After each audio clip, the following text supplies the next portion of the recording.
नमस्कार दोस्तों, बहुत बहुत स्वागत है हमारे यूट्यूब चैनल पे। आशा करता हूँ सब अच्छे होंगे। 12:03 है। आज याद होगा निफ्टी बैंक बिना कोई ट्रेड किए हुए साइडवेज मार्केट को छोड़ दिया। एंड स्टॉक में ट्रेड करने के लिए जब इंडेक्स में अपॉर्चुनिटी न मिले तो स्टॉक ऐसा चीज है कि स्टॉक कोई एक ही स्टॉक तो होता नहीं। अगर स्टॉक तो मल्टीपल स्टॉक है, क्योंकि इंडेक्स तो एक जैसे ही चलते हैं सारे, लेकिन स्टॉक का हर सेक्टर का अलग अलग होता है। एक सेक्टर की स्टॉक एक जैसे जरूर मूवमेंट कर सकते हैं, लेकिन अलग अलग सेक्टर का अलग अलग मूवमेंट होना तय होता है। तो स्टॉक इंट्राडे में ट्रेड करने के लिए सबसे पहले चीज, सबसे बड़ा क्वेश्चन ये होता है कि स्टॉक सिलेक्शन। इंट्राडे के लिए स्टॉक ऐसा सिलेक्ट कैसे करें जो एक तरफा भागे और उसमें बहुत ज्यादा स्ट्रेंथ हो। सबका क्वेश्चन यही रहता है, और लाखों वीडियोस भी यूट्यूब पे हैं कि एक दिन पहले कैसे स्टॉक को पिक करें इंट्राडे में। सब कोई ना कोई बताता है, 2 दिन पहले, 3 दिन पहले, यहाँ से डाटा उठाओ, यहाँ से डाटा उठाओ। देखो, सबसे पहले बड़ी चीज होती है कि मैं आपको ये बता दूं कि हमें स्टॉक में ट्रेड करने के लिए मोस्ट इंपॉर्टेंट प्रेजेंट टाइम का ही डाटा होता है। अगर जैसे कोई बता रहा है कि मीन्स कल जो स्टॉक में डाटा है ये इसकी वजह से कल बढ़ेगी। देखो, इवेंट एक अलग होता है। जैसे कोई स्टॉक, कोई कंपनी का रिजल्ट आ रहा है, कोई कुछ भी एक अनाउंसमेंट कर रही है कोई कंपनी, तो एक दिन पहले हमें न्यूज मिल गया तो जाहिर सी बात है उसका एक नेक्स्ट डे उसका कुछ रिएक्शन देखने को मिल सकता है। मार्केट उस तरह से कुछ बिहेव कर सकता है, वो स्टॉक बिहेव कर सकता है। लेकिन अगर मैं बात करूं कि नॉर्मल ट्रेडिंग, जो हम डायरेक्शनल ट्रेडिंग बोलते हैं, डाटा देख के करते हैं, प्राइस एक्शन देख के करते हैं, वो हमें जो प्रेजेंट टाइम में है वही मैटर करता है और कुछ नहीं मैटर करता। तो हमें इंडेक्स का ऑप्शन चेन, सॉरी स्टॉक का ऑप्शन चेन देखना आना चाहिए कि प्रेजेंट टाइम में वो क्या करना चाह रहा है। देखो, किसी भी स्टॉक में ट्रेड करने के लिए, इंडेक्स में, स्टॉक में मेन चीज होता है उसकी डायरेक्शन पकड़ना। कि जैसे ये इन्फोसिस है, कि इन्फोसिस अगर इस जगह पे खड़ा है तो यहां से मैं बुलिश ट्रेड लूंगा या बेरिश ट्रेड लूंगा, किस साइड का ट्रेड लूंगा। ठीक है, अगर मैंने डायरेक्शन पता कर लिया कि इन्फोसिस बुलिश तो जाएगा, फिर उसके बाद जानना होता है कि इसकी स्ट्रेंथ क्या है। ठीक है, बुलिश जाएगा तो क्या बहुत ज्यादा ऊपर जा सकता है, इसकी स्ट्रेंथ कितनी है, यहां तक जा सकता है। अगर इसकी स्ट्रेंथ ज्यादा नहीं तो हम यहां तक का ही टारगेट लेंगे। अगर इसकी स्ट्रेंथ बढ़ी है तो हम यहां तक का टारगेट लेंगे। तो अपने स्ट्रेंथ के अनुसार किसी भी स्टॉक में हम ट्रेड बनाते हैं। देखो, मैं आपको एक चीज क्यों बार बार कहता हूं कि कोई मार्केटिंग को उद्देश्य से नहीं कहता। मैं एक चीज आपको बार बार कहता हूं कि एक व्यक्ति चाह ले तो स्टॉक में 10 में से उसके 8 से 9 ट्रेड है उसके प्रॉफिट में जाने ही जाने होते हैं, ये तय है। क्योंकि इंडेक्स में ट्रेड करना डिफिकल्ट हो जाता है। जैसे आज देखो, पकड़ना मार्केट को कितना मुश्किल था, क्योंकि आपको दिखा तो सब कुछ पॉजिटिव रहा था, लेकिन एक्चुअल में तो वो नहीं था ना। तो इसीलिए इंडेक्स में ट्रेड करना डिफिकल्ट हो जाता है, क्योंकि उसमें का जो डाटा होता है उससे बेटर उसमें चेंजेस क्या हो रहे हैं ये जानना इंपॉर्टेंट होता है। इसी तरह हम स्टॉक में जो होता है, स्टॉक में जो डाटा होता है यानी ऑप्शन चेन होता है, उसको देखने का तरीका और इंडेक्स के डाटा देखने का तरीका बहुत ही ज्यादा डिफरेंस होता है। क्योंकि स्टॉक में उतना वोलेटाइल नहीं होता है डाटा, और ये मंथली कॉन्ट्रैक्ट होते हैं। इंडेक्स में हमें एट द मनी में ओवरऑल डाटा, यानी यहाँ पे ऑप्शन चेन की बात करें तो एट द मनी का डाटा और ओवरऑल डाटा दोनों इंपॉर्टेंट करते हैं, लेकिन स्टॉक में सिर्फ ओवरऑल डाटा इंपॉर्टेंस करता है। तो हमें स्टॉक सिलेक्शन करना है। लास्ट तक मैं ये बताता हूं मैं आपको कैसे सिलेक्ट करना है। तो जैसे बात करें स्टॉक सिलेक्शन की कि एक स्टॉक मुझे पिक करना है, जैसे निफ्टी बैंक। देखो, चार्ट क्या होता है, चार्ट हमें फ्यूचर में क्या होने वाला है ये हम उससे अनुमान नहीं लगा सकते। आप ज्यादा ज्यादा एक प्राइस एक्शन खींच सकते हो। मान के चलो मैं भी एक यहाँ पे एक सपोर्ट ढूंढ लिया, ठीक है। अब क्या भरोसा है, मान चलो ये सपोर्ट है, ये रेजिस्टेंस है। अब क्या भरोसा है कि चलो मैंने ये तो देख लिया, चलो ये रेजिस्टेंस है, क्या ये मार्केट को, आपको क्या अंदर का पता है कि मार्केट इसको ब्रेक करके ऊपर जाना चाह रहा है या यहाँ से ये गिर जाएगा। अगर इसकी स्ट्रेंथ नहीं होगी तो ये रेजिस्टेंस से मार्केट गिर जाएगा, और अगर इसकी स्ट्रेंथ होगी तो ये बुलिश चला जाएगा। तो हम एक डिमांड जोन तो ढूंढ लेते हैं, लेकिन मार्केट में यहाँ पे कल प्रीवियस डे डिमांड आया था, प्रीवियस डे मार्केट यहाँ से ऊपर गया था, कल भी ऊपर गया था। क्या मार्केट आज यहाँ से ऊपर जाएगा? तो उस दिन में मार्केट में डिमांड था, क्या पता आज ना हो, आज मार्केट यहाँ से ब्रेक ना कर पाए। तो इसलिए मार्केट करना क्या चाह रहा है, जब तक ये नहीं समझेंगे तो मार्केट में सपोर्ट या रेजिस्टेंस ड्रॉ करने से हमारा ट्रेड सही नहीं हो जाता है, सिर्फ डिमांड या सेलिंग जोन से। तो सबसे पहले चीज मैंने क्या बोला, हम चार्ट को देखते हैं, चार्ट को सिर्फ एक प्राइस मैनिपुलेट क्या हो रहा है, क्या हमारा हॉरिजॉन्टल जोन है ये समझ सकते हैं, लेकिन उसका सेंटिमेंट, उसका क्या मार्केट मोमेंटम है ये नहीं समझते। जैसे हम किसी भी स्टॉक को उठाते हैं, जैसे अल्ट्राटेक सीमेंट है या यूबीएल है, यूबीएल को उठाते हैं तो यूबीएल का क्या स्ट्रेंथ है, क्या बुलिश है, क्या बेरिश है, 3000 है, 18000 एंड 29000। तो ये स्ट्रेंथ तो बुलिश है, लेकिन इस क्या ये मार्केट ऐसा है। जैसे मैंने आपको बताता हूँ ना, 3 तरीके के डायरेक्शन होते हैं किसी भी स्टॉक में। पहला जिसमें स्मूथ बाइंग आती है, पहला जिसमें स्मूथ बाइंग आती है और लास्ट तक बाइंग आती है। दूसरा जो होता है हमारा, मार्केट ऊपर तो जाना चाह रहा है लेकिन काफी ऐसे मशक्कत करना पड़ेगा, ऐसे ऐसे। आपको चार्ट तो यहां से देख के यहां तक लगेगा कि ऊपर गया, लेकिन उसको बहुत कॉन्संट्रेशन करना पड़ेगा। तो सेम यूबीएल वैसे ही है कि ये इसकी स्ट्रेंथ भले बुलिश है, लेकिन इसको बहुत मशक्कत करना पड़ेगा और बहुत इसकी मतलब करना पड़ेगा यहाँ पे यूबीएल में। एग्जैक्टली आपको यहाँ पे चार्ट जरूर दिख रहा है, लेकिन यहाँ पे देखो 9:15 मार्केट ओपन हुआ है यहाँ पे। एग्जैक्टली ये जाना तो ऊपर जा रहा है देखो, लेकिन कितना इसको मशक्कत करना पड़ रहा है, कितना इसको मशक्कत करना पड़ा है, कितना इसको मशक्कत करना पड़ा है। फाइनली अब जाके ये ब्रेक किया है मार्केट, ऐसे तो ये बुलिश जा रहा है। तो ये सारी चीजें मतलब स्ट्रेंथ तो यूपीएल में है, लेकिन इसको मशक्कत बहुत करना पड़ेगा। तो और अब बात करें मार्केट में कि हमें एक स्टॉक ऐसे चुनना है जिसकी स्ट्रेंथ भी अच्छी हो, जैसे स्मूथ बाइंग है, जैसे हमने अभी समझा था कि जिसमें लास्ट जिसमें बाइंग आते क्लोजिंग प्राइस से लास्ट जिसमें बाइंग आते, हमें ऐसे स्टॉक को पिक करना है। अब 182 स्टॉक में यही चीज जानना होता है कि हमें कौन सा सबसे बेस्ट स्टॉक है 182 स्टॉक में, सबसे ज्यादा किसकी स्ट्रेंथ है, सबसे ज्यादा कौन मूवमेंट करना है। ये तो मैं आपको एक चीज बार बार ये चीजें बोलता हूं, देखो ये मार्केटिंग के तौर पे नहीं, मैं सिंपली आपको एक बोल रहा हूं कि एक व्यक्ति प्राइवेट जॉब करता है 15 से 20 हजार कमाने के लिए उसको बसकत करना पड़ता है, अपने लाइफ के 8 से 10 घंटे देने ही पड़ते हैं। लेकिन इंडेक्स में मतलब स्टॉक मार्केट में ट्रेड करना डिफिकल्ट है, लेकिन अगर सबसे कहीं इजी कमाना है तो देखो स्विंग या इन्वेस्टमेंट एक अलग कॉन्सेप्ट हो जाता है, वो हमारे पास फंड होता है तो हम इन्वेस्टमेंट करते हैं। लेकिन इंट्राडे की जब बात करते हैं कि हमें रेगुलर इनकम चाहिए, मींस मंथली बेस इनकम चाहिए, तो हम स्टॉक इंट्राडे में इजीली से कर सकते हैं। हमारे 10 में से 8 से 9 ट्रेड प्रॉफिट में जाने ही जाने हैं, अगर आप अच्छे से डायरेक्शन पकड़ना सीख गए और स्ट्रेंथ पकड़ना सीख गए और बेसिकली आप प्राइस एक्शन का नॉलेज रख लिए। तो स्टॉक में ट्रेड करने के लिए जैसे कोई भी ए टू जेड हम जैसे यूपीएल को डाले, जैसे यूपीएल को डाले, तो क्या यूपीएल में, अब यूपीएल में आपको लग रहा है यार स्ट्रेंथ तो बहुत ज्यादा है, लेकिन हम यूपीएल में ट्रेड ही नहीं कर सकते। अब यहाँ पे चाहे डबल टॉप बने या डबल बॉटम बने या हेड एंड शोल्डर या इन्वर्टेड, मतलब प्राइस एक्शन का कितना भी बड़ा पैटर्न बन जाए हम इस पे ट्रेड नहीं कर सकते, क्योंकि मैंने इसका चार्ट नहीं देखा, क्योंकि मैं इसलिए बता रहा हूं क्योंकि ये बोथ साइड मूवमेंट कर रहा है। इसमें ना सेलर इंटरेस्टेड हो रहे हैं ना बायर, उनको खुद नहीं पता कि ये यूपीएल किधर जाएगा यूपीएल, तो इस पे हम ट्रेड कर ही नहीं सकते। आज हमें दोनों साइड का लॉस होगा, बाई करेंगे तब भी, सेल करेंगे तब भी। सिंपली मैंने आपको बताया कि बाई करेंगे तब भी, सेल करेंगे तब भी, क्योंकि ये मार्केट क्या है, बोथ साइड है। अब बोथ साइड मैंने चार्ट तो पहले नहीं देखा, चार्ट तो मैंने अभी जस्ट देख रहा हूं, तो मार्केट क्या है एग्जैक्टली अगर आप यहाँ पे देखो तो लो हाई लो, ये high support resistance support resistance support रहे। अब बताओ इस पे आप किस साइड ट्रेड करते, आप बाई करते तब भी कहीं ना कहीं आपको लॉस होता, आप सेल करते तब भी कहीं ना कहीं आपको लॉस होता। क्या इसमें एक भी तरफ डायरेक्शन है? अब मैंने डाटा ही देख के तो बताया, चार्ट तो आप बाद में देखोगे, जैसे यूपीएल में बताया वैसे यूपीएल में भी बताया। तो दोनों का मार्केट को सेंटिमेंट समझने के लिए डाटा समझना जरूरी हो कि क्या है। और इसको अब जैसे यूपीएल है, अगर ये ब्रेक भी करेगा हम इस पे बाय भी कर सकते हैं, तो सेल नहीं कर सकते, इस पे बाय ही, अगर मुझे इस पे ट्रेड लेना ही पड़ जाए तो मैं इस पे सेल साइड नहीं जाऊंगा, जाऊंगा तो बाय साइड ही जाऊंगा। तो हमें एक ही स्टॉक पिक करना है। तो जैसे मैंने आपको बताता हूँ कि भाई मार्केट में ट्रेड करने के लिए हमें एक ही स्टॉक पिक करना है, जो ऑप्शन चेन में जो 182 स्टॉक में फर्स्ट नंबर पे जो स्टॉक हो जिसमें सबसे ज्यादा स्ट्रेंथ हो। तो जैसे मैं सीट्स की बात करता हूं कि हमें सीट से हमें यह पता चल जाता है कि मार्केट में सबसे ज्यादा कौन सा स्टॉक की स्ट्रेंथ है। जैसे एमएम है 2.85 की स्ट्रेंथ है एंड 2.51 का वैल्यूम सीपीआर है, तो मुझे एक ही स्टॉक इसमें से ऐसे पिक करना है जो सबसे ज्यादा स्ट्रेंथ हो। जैसे यहाँ पे अगर स्ट्रेंथ की बात करें तो भारतीय एयरटेल की सबसे ज्यादा है। तो लास्ट तक बने रहिए, इसको थोड़ा सा अपडेट करते हैं एंड सबसे बेस्ट अगर देखिए तो कौन सा स्टॉक है, लास्ट तक बने रहिए बताता हूँ मैं आपको।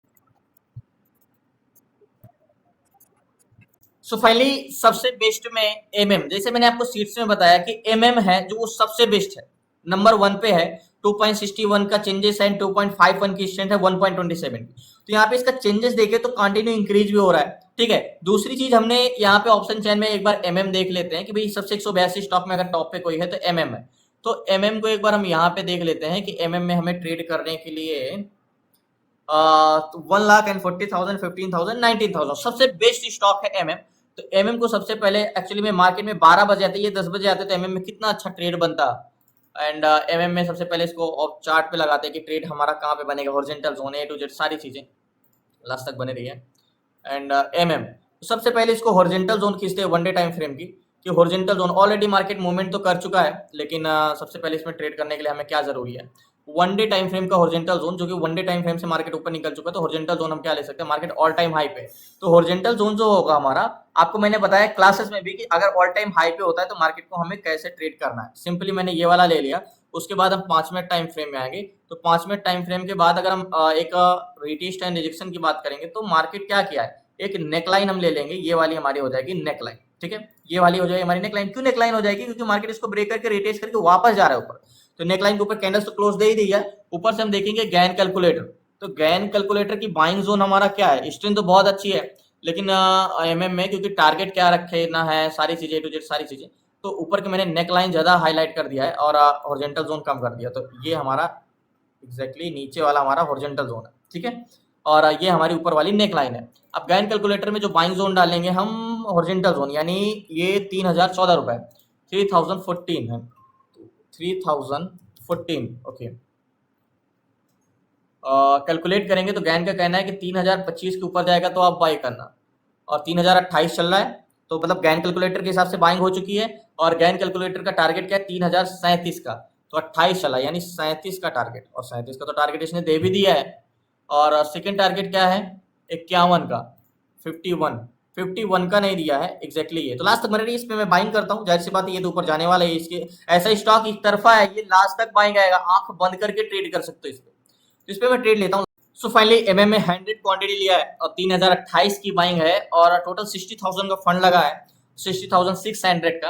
अब दिक्कत आ रही है टारगेट लेने में। देखो गैन कैलकुलेटर से पहला टारगेट तो इसने दे दिया, गैन कैलकुलेटर का पहला टारगेट जो था हमारा 41 का था, 37 का तो टारगेट दे दिया है। अब गैन कैलकुलेटर के बाइंग जोन में तो सेकंड टारगेट इसका क्या होगा, सेकंड टारगेट हमारा 51 का होगा, क्योंकि ऑलरेडी हम ऑल टाइम हाई पे, तो मैंने आपको क्लासेस बताया कि जब हम ऑल टाइम हाई पे होते तो ये दो कॉन्सेप्ट, या तो हायर लो के कॉन्सेप्ट पे या तो गैन कैलकुलेटर के कॉन्सेप्ट पे, तो टारगेट पॉइंट जो हमारा होगा 50 का टारगेट होगा, एग्जैक्टली ये वाला टारगेट होगा यहाँ का, क्योंकि गैन कैलकुलेटर का पहला टारगेट ऑलरेडी अचीवेड है, तो टारगेट पॉइंट हमारा ये होगा एमएम का। और एमएम जैसे स्टॉक मैंने क्या बोला, इसको मैंने तुरंत क्यों पिक किया, क्योंकि इसकी स्ट्रेंथ बहुत अच्छी, ऊपर वैसे थोड़ा सा बजाज ऑटो अभी आया है, बट एमएम 2.49 की स्ट्रेंथ है एंड 2.56 का चेंज इन पीसीआर है, तो मेरे हिसाब से इससे बेटर कौन स्टॉक मिलेगा, तो एमएम में लिया। और ये मतलब एक प्रकार से मैंने ट्रेड भी लिया इसलिए क्योंकि मार्केट में आपको मैं ये नेक लाइन, देखो मार्केट हमेशा मैंने आपको बताया ना कि नेक लाइन क्या, हम इसको नहीं ले सकते, ये नेक लाइन मतलब प्राइस एक्शन से भी हमारी एंट्री हो चुकी है, तो ये हमारा पॉइंट जो था नेक लाइन का था, ये हमारी नेक लाइन है, तो कहीं ना कहीं देखोगे तो हमें एकदम परफेक्ट टाइम पे एंट्री किया है। और ऊपर का टारगेट हमारा 51 का, 28 की बाएंगे, टोटल 22 पॉइंट का अगर टारगेट मिलेगा तो हमें 22 पॉइंट का टारगेट मिलेगा, तो 32 चला, 4 पॉइंट का तो प्रॉफिट हो रहा है, 100 क्वांटिटी है, तो वेट करते हैं, लास्ट तक बने रहिए प्लीज, नए चैनल को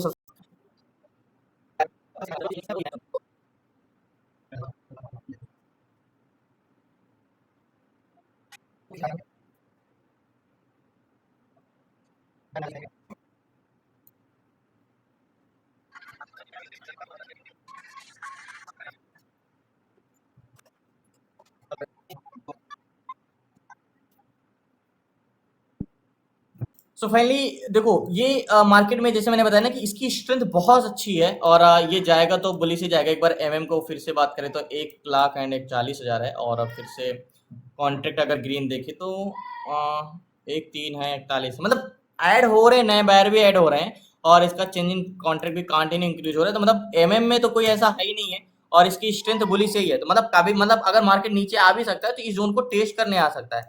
तो लास्ट लो की बात करें तो हम कहाँ तक रुक सकते हैं, एक बार गैन कैलकुलेटर में भी देख लेते हैं, 3,011 तक, एंड अगर हम यहाँ पे बात करें तो एमएम 3,011 एंड यहाँ तक, हाँ ये लो बेस्ट रहेगा, मतलब मार्केट अगर आएगा भी तो ज्यादा से ज्यादा इस जोन तक आ सकता है, तो स्टॉप लॉस हमारा पॉइंट इसके नीचे का रहेगा, इसके नीचे का, तो वेट करते, बाकी मुझे नहीं लगता ये नीचे आएगा, और ये तो यहीं से ही ऊपर जाना चाहिए इसको, जिस हिसाब से इसकी स्ट्रेंथ है, तो वेट करते हैं, इंतजार।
सो फाइनली एमएम में मैं इतना श्योर हूँ, यहाँ पे आपको मार्केट थोड़ा नीचे जाता है, देखो मार्केट इतना देर से कंसोलिडेशन कर रहा होगा, याद होगा हमारी बाइंग यहाँ पे थी 28 पे, हमने बाई किया था यहाँ के आसपास, उसके बाद मार्केट आया कंसोलिडेशन कर रहा है, मतलब मार्केट में मूवमेंट नहीं हो रहा है, ऐसे कुछ कर रहा है, लेकिन यहाँ पे इसका चेंज, मतलब मार्केट आपको रेड लाइन नीचे जाते हुए दिख रहा है, लेकिन ब्लू लाइन कंटिन्यू इंक्रीज, मतलब डाटा कंटिन्यू पॉजिटिव हो रहा है, पुट सेलर कंटिन्यू ऐड हो रहा है, तो इसका मतलब मार्केट का स्ट्रेंथ बढ़ती ही जा रही है। एंड एमएम का ऑप्शन चैन में एक बार देखेंगे तो फिर से क्योंकि यहाँ पे मैंने आपको क्लासेस में भी कई बार बताया कि अगर डाटा का मान चलो ऐसे हो रहा है और मार्केट ऐसे हो रहा है, डाटा ऐसे जा रहा है, तो समझ लो मार्केट से नीचे टेस्ट करने जाएगा, वो बहुत जल्दी ऊपर जाएगा।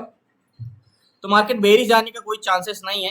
एंड 109 एंड 44, तो मात्र 4,000 बढ़े, इधर 9,000। तो मतलब सीपीआर एंड पीसीआर, अगर मैं आपको यहाँ पे बताऊं तो सीपीआर एंड पीसीआर दोनों चेंजेस हो रहे हैं। तो वेट करते हैं, लास्ट तक बने रहिए प्लीज। नए चैनल को सब्सक्राइब कर लीजिएगा एंड इंतजार करते हैं और थोड़ी देर। अभी तो 1:11 है, अभी काफी समय है। और इसकी स्ट्रेंथ कुछ इस तरीके की कैंडल्स वाली कि एक कैंडल्स में भी टारगेट देने की क्षमता रखता है। तो वेट करते हैं, अब देखते हैं।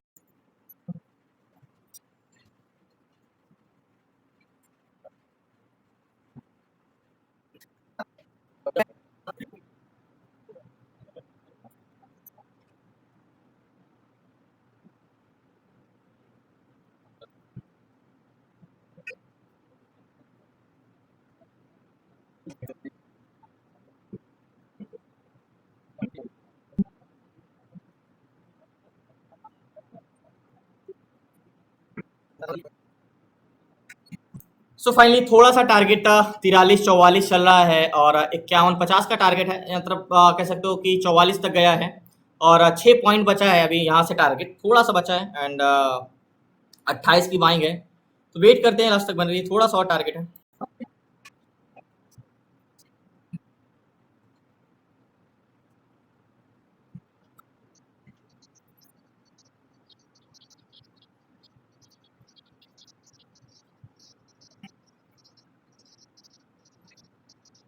सो फाइनली एक चीज मैंने बोला था ना कि जब भी मार्केट अगर नीचे जाए और डाटा ऊपर जाता है, तो ये समझ लो कि मार्केट जैसे यहाँ पे कंसोलिडेशन भले कर रहा था, लेकिन उस समय भी मैं कॉन्फिडेंस यही था कि नहीं, यहाँ पे भले हलचल नहीं दिख रही है, लेकिन इसका डाटा कंटिन्यू पॉजिटिव हो रहा है और ये बहुत जल्दी मूवमेंट होता है। ये चीजें जब आप करते रहो, ट्रेड करते रहो, 200-300 ट्रेड जब आपके कंप्लीट हो जाते हैं, तो ये चीजें छोटी छोटी ना आपके माइंड में चीजें अपने आप आ जाती हैं। आप मार्केट का सेंटिमेंट देखते ही समझ जाते हैं करना क्या चाह रहा है। जैसे मैंने यहाँ पे बोला कि मार्केट जब मार्केट नीचे आया था तो डाटा ऊपर जा रहा था, उसके बाद मार्केट ऊपर भी गया।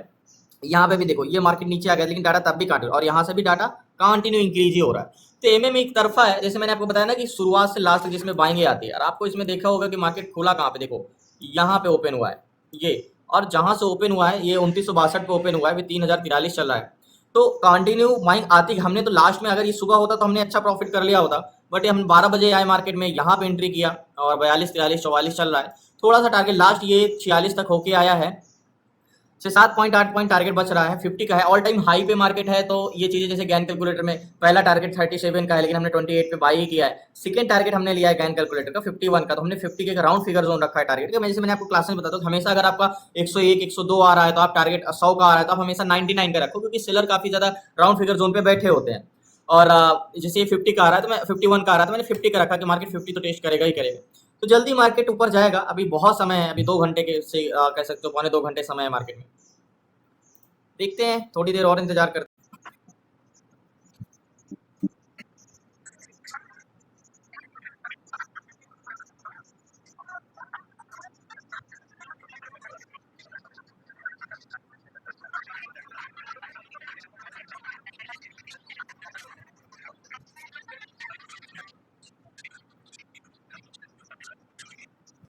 सो फाइनली 2:06 हो गए हैं, मार्केट इसी बीच में कंसोलिडेशन कर रहा है, 3 बजे तक देखेंगे। और देखो मार्केट ये एक तरफा है, इसीलिए मैं एग्जिट नहीं कर रहा हूँ, क्योंकि बुल टू बुलिस ही है। अगर मुझे थोड़ा सा भी शक हो तो कि नहीं मार्केट में प्रॉफिट बुकिंग हो सकती है या ऐसा कुछ हो सकता है, तो मुझे अभी भी प्रॉफिट में ही चल रहा हूँ। मीन्स 12 पॉइंट का मिल रहा है, अभी भी तो 60-46 तक गया था, तो पोजीशन स्क्वायर ऑफ कर देता। अगर ऐसे सिचुएशन हो तो कर भी देना चाहिए, 2-4 पॉइंट के लिए नहीं रुकना चाहिए। बट ये एक तरफा है, लास्ट तक इसमें बाइंग ही आना है जहां तक है। तो इसलिए वेट कर रहा हूँ, अभी तो काफी समय है, अभी 1.5 घंटे है मार्केट में, तो हम 3:20 तक रुक सकते हैं, लेकिन लास्ट 3 तक तो हमें रुकना ही होगा। सो फाइनली मार्केट थोड़ा सा नीचे आ गया है, जाहिर सी बात है, 46 लास्ट लो लगाया है। तो मार्केट का प्रीवियस लो देखो, मार्केट जब कभी भी ऊपर जाता है तो हमेशा हाई लो हाई, तो हमेशा वो लो को जब टेस्ट करने आता है तो प्रीवियस हाई को टेस्ट करके वापस वो रिवर्स करता है। तो सेम मार्केट हाई लो लगाए, इसके बाद ये, तो प्रीवियस लो अगर हम बात करें तो वैसे तो मार्केट ये था, लेकिन इसके ऊपर कैंडल तो क्लोज दे ही दिया है, तो ट्रेंड तो आप हो ही गया। लेकिन अगर टेस्ट करने आए तो मार्केट इसको इससे ज्यादा नीचे वो नहीं जा सकता। तो ये लो को टेस्ट कर लिया है, वापस ये फिर से रिटर्न करेगा यहाँ से, मतलब ये लो को टेस्ट करके फिर से ऐसे जाए, क्योंकि बताया ना कि एक तरफा स्टॉक है और इसमें मूवमेंट आना ही आना है। तो 36 चल रहा है, 10 पॉइंट लो आ गया है, 28 की बाइंग है, प्रॉफिट में तो अभी भी है, बट कोई खास नहीं। तो देखते हैं कहाँ रिवर्स करता है, स्ट्रेंथ इसकी अभी भी है, बुलिश ही है। एंड एक बार रिफ्रेश करें तो लास्ट तक बने रही। और स्ट्रेंथ दो गुना से ऊपर 2 पॉइंट आई थिंक 2.47 या 61 ऐसे कुछ है इसका स्ट्रेंथ। मैंने यहाँ पे देखो, यहाँ पे भी मार्केट नीचे आया है, बट क्या डाटा नीचे आया है? डाटा नहीं, डाटा फ्लैट है। मींस पीसीआर मतलब सेलर नहीं की पोजीशन, लोगों ने पोजीशन स्क्वायर अप नहीं किया है। मार्केट सिर्फ और सिर्फ किस लिए आया है? बॉटम को टेस्ट करने आया है, बस इससे ज्यादा उसमें कुछ नहीं है। टेस्ट करके फिर से ऊपर जाएगा ही जाएगा। अभी है समय, कह सकते हो 40 मिनट से ऊपर 1 घंटे का समय है, 1 घंटे से कम 50 मिनट तक का तो समय ही है। तो मार्केट में इतनी ज्यादा स्ट्रेंथ कि एक कैंडल में भी टारगेट दे सकता है। तो टारगेट पॉइंट हमारा ये है 50 का। तो वेट करते हैं, इंतजार करते हैं बस।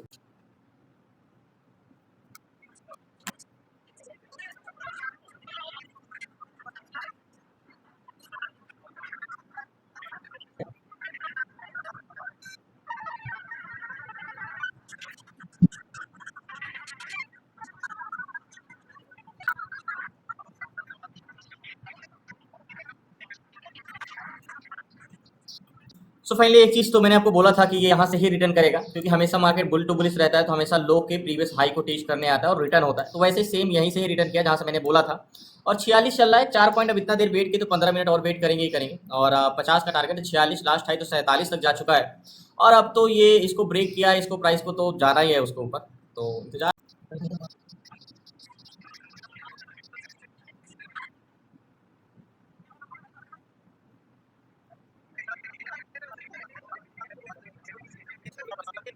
सो फाइनली टारगेट हिट किया, पोजीशन में स्क्वायर ऑफ करता हूँ, 50 के आसपास आ गया है, 49 48 चला है। मैं पोजीशन यहाँ पे स्क्वायर ऑफ करता हूँ।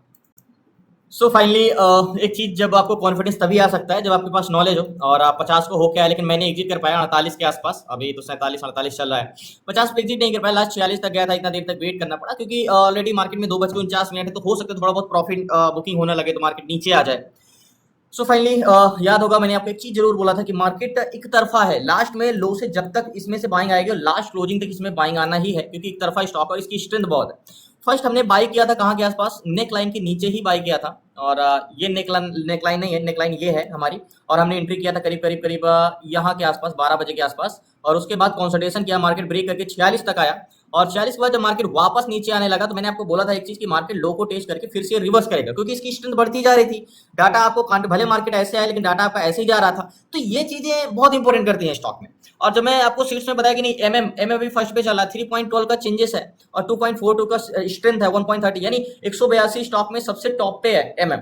तो ये चीजें जब हम चीजें समझने लगते हैं, डाटा को रीड करना, मैंने आपको कई बार बताया कि इंडेक्स का ऑप्शन चयन और स्टॉक का ऑप्शन चयन में बहुत डिफरेंस होता है।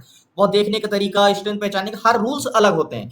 ऑप्शन में हमें चेंजेस हो रहे हैं वही पकड़ना है सिर्फ, और इंडेक्स में हमें जो दिख रहा है वही पकड़ना है। तो इंडेक्स में, सॉरी, स्टॉक में जो दिख रहा है वही पकड़ना है, क्योंकि स्टॉक में हमें उतना फिर डिफिकल्ट नहीं होता ट्रेड करने के लिए। तो जो देखो ऑल टाइम हाई पे भी था मार्केट, तो टारगेट लेना, हम गैन कैलकुलेटर के हिसाब से टारगेट सिलेक्ट किया, क्योंकि पहला टारगेट ऑलरेडी दे चुका था, अचीव कर चुका था। और स्ट्रेंथ बहुत, अब पहला टारगेट में सेकंड टारगेट क्यों लिया? अगर बहुत ज्यादा इसकी स्ट्रेंथ नहीं होती तो मैं फर्स्ट टारगेट पे ही निकल जाता, मीन 42 43 पे ही निकल जाता। लेकिन इसकी स्ट्रेंथ अच्छी थी, इसलिए मैं देर तक होल्ड रहा। देखो बहुत सी चीजें हमारे लिए आसान नहीं होती, हमारी मेहनत और कंसिस्टेंसी से उसे आसान बनाना पड़ता है। और जो मैं आपको एक चीज बार बार बोलता हूँ कि आप चीजें सीख लेते हो तो 10 में से 8 से 9 ट्रेड आपके प्रॉफिट में जाते ही जाते हैं, ये मेरा वादा है आपसे। क्योंकि आप जब डायरेक्शन और स्ट्रेंथ पकड़ना सीख जाते हो, सही जगह एंट्री करना, सही जगह टारगेट लेना, गैन कैलकुलेटर यूज करना, ए टू जेड सारी चीजें, तो आप इजी से कर सकते हो। तो धन्यवाद आपका लास्ट तक बने रहने के लिए। प्लीज आपसे रिक्वेस्ट है, नए चैनल को सब्सक्राइब कर लीजिएगा। और क्लास में जुड़ना, आपको सीखना है स्टॉक इंट्राडे में कैसे ट्रेड करना, डायरेक्शन पकड़ना, स्ट्रेंथ पकड़ना, स्विंग ट्रेड कैसे करना, ETF SIP, ETF swing, option selling, fund diversification, option buying, A to Z सारी चीजें स्टॉक मार्केट से रिलेटेड। तो आप जुड़ सकते हैं, डिस्क्रिप्शन में नंबर है, आपसे व्हाट्सएप करके 6 मंथ की क्लासेस में। बाकी कल मिलते हैं new trade new shit. Sir आज हमें इंडेक्स में तो ट्रेड नहीं मिला, बट स्टॉक में अच्छा ट्रेड मिला। तो फाइनली मैंने जब मार्केट में एग्जिट किया तो 49 पे चल रहा था, और लेकिन मार्केट प्राइस में जब एग्जिट किया तो 48 पॉइंट कुछ पे पोजीशन स्क्वायर ऑफ पे मेरी। तो धन्यवाद आपका, कल मिलते हैं न्यू ट्रेड न्यू शिट। शुक्रिया आपका।